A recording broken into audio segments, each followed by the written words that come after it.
We're still in Bangkok, and here's another Southeast Asian Flyer hotel room tour. This time we'll be at the Dusit Suites Ratchadamri. We'll be looking at their one-bedroom superior suite. It's 77 square meters or 829 square feet. It's around 2 or more times as big as other hotel rooms in its price range.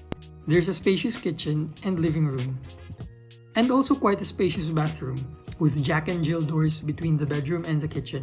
The toilet is a Japanese-style bidet.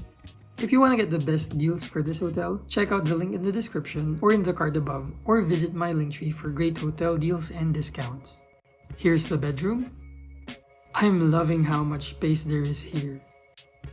And now let's see the living room. Very spacious. They prepared some welcome fruits. There's also a work desk area. The view from this room is lovely too. You see the BTS SkyTrain, a park, and the city lights.